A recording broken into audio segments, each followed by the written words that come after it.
আজ সকাল সকাল হোয়াটসঅ্যাপে একজন ধার্মিক বন্ধু আমাকে গালি দিয়ে একটি লিঙ্ক পাঠালেন এবং বললেন, দেখ তোরা নাস্তিকরা যে আল্লাহরে খুঁজে পাস না, আমরা আল্লাহরে খুঁজে পাইছি।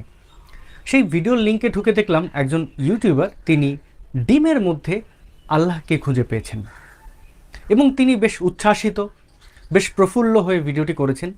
এখানে তিনি বলেছেন ডিমটিকে তিনি সংগ্রহ করে রাখবেন, তিনি ডিম খাবেন না। যখনই আমি লেখাটা দেখলাম তখনই কিন্তু আর এই ডিমটা ভাঙলাম না, এই ডিমটা রেখে এখন পর্যন্ত যাদের ইমান দুর্বল তারা একটু এদিকে তাকা, বুঝতে পারবি আল্লাহ তাআলা কিভাবে বারবার জানান দিচ্ছে যে তোদেরও একজন সৃষ্টিকর্তা রয়েছে। যারা আজকে নাস্তিক হয়ে সমাজের মধ্যে ঘুরে বেড়াচ্ছিস, আমি যখন এই ভিডিওটি আপনাদের সবাইকে বলবো এখনই শেয়ার করে দেন, যাতে করে প্রত্যেকটি মানুষ এই ডিমটি দেখতে পারে এবং এই বিষয়টি জানতে পারে। এই ডিমটি যদি মুজেজা হয়ে থাকে, আল্লাহর অস্তিত্বের প্রমাণ হয়ে থাকে, তাহলে কয়েকটি প্রশ্ন আসে।